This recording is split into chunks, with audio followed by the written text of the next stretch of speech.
guys! Welcome back to my channel. For today's recipe is magluluto tayo ng ginataang pumpkin or kalabasa with giniling na karne ng manok. So ito, minarinate ko muna yung ating minced chicken ng oyster sauce, sesame oil, pepper, and salt. Meron tayo dito yung mga sangkap natin. Ilalagay ko sa description box below. Okay, so ayan, meron tayo dito dyan, coconut cream ang ginamit ko kasi wala akong fresh coconut. So ayan guys, ito.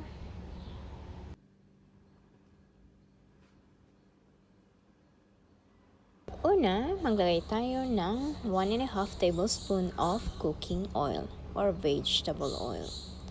So ayan, ang una nating isote ay yung ating garlic and ginger.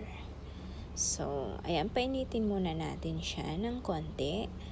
Okay? So, ayan guys, madali lang ito.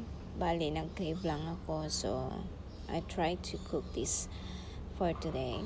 So, ayan, gisa lang natin ang ating bawang at ang ating luya. Hanggang sa lalabas yung aroma niya or magiging brown yung ating garlic. Ayan, ang arte, no? So, ayan guys, alam ko na hindi ito new sa inyo pero may mga konting twist or difference lang kasi because it's my own version.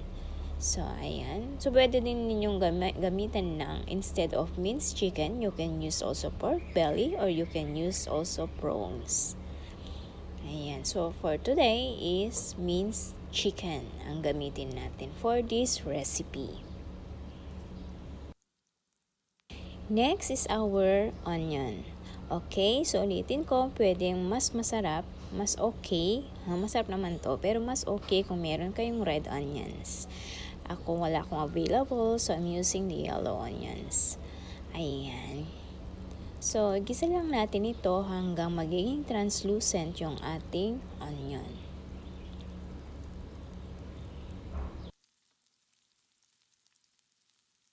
After this, pwede na natin ihalo ang ating marinated minced chicken. So yan, pansin niyo guys, iba kasi yung lasa niya kung namamarinate muna ang ating chicken ng kahit 10 minutes with oyster sauce, sesame oil, pepper, and salt.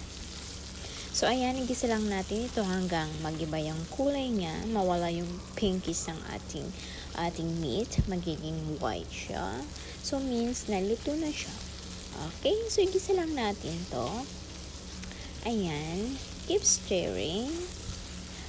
Dito pala ako sa labas ng luto guys, kasi pag sa loob mangamoy. Ayan, kita nyo na, pwede na natin ihalo ang ating pumpkin or ating kalabasa. Igisa lang natin ito hanggang medyo maluto na siya, about 2 minutes maybe, bago natin lagyan ng a good splash of chicken stock.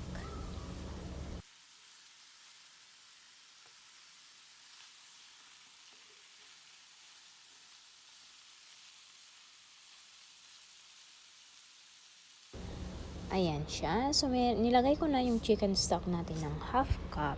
So, ang kailangan nyo lang gawin is lutuin natin ang ating pumpkin. Okay, lutuin natin ito. Pwede nyong takpan guys. I think maliit kasi yung nagamit ko na frying pan for today. So, pwede nyong takpan ito ng kahit 5 minutes para maluto yung ating pumpkin.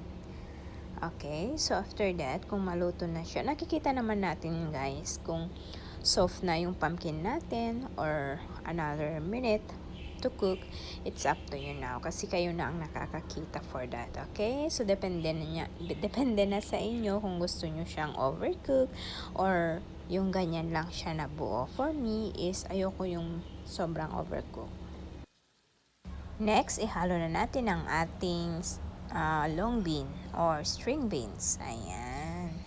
So, madali lang itong maluto. Mga within 3 minutes lang is okay na yung long bean natin. Kasi mas gusto ko kasi yung medyo crunchy siya.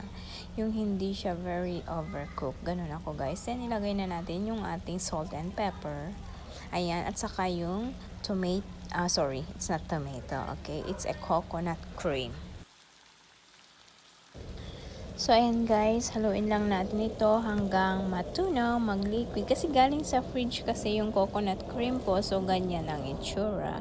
So pag maboil yan, ganito ang kalalabasan. So ayan guys, ganito lang siya kasimple.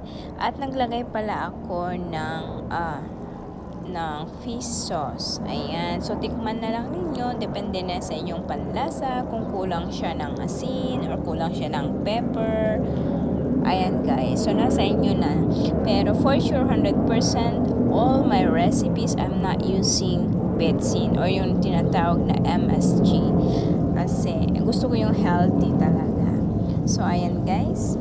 Thank you so much sa mga walang sawang nanonood sa aking mga videos kahit napakasimpleng recipe lang.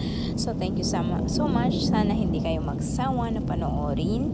At kung ikaw ay di pa nakasubscribe hanggang ngayon sa channel ko, please don't forget to click the subscribe button and give me a thumbs up, comments, and paki-share kung pwede. And give me you can leave any suggestions if you want to. And don't forget the tiny bell button para ma-notify ka sa mga susunod ko pang i-upload. So, ayan. Once again, thank you so much sa inyong lahat. This is WengAJ Tacos signing off. See you again next time in my next vlog. Bye and keep safe everyone.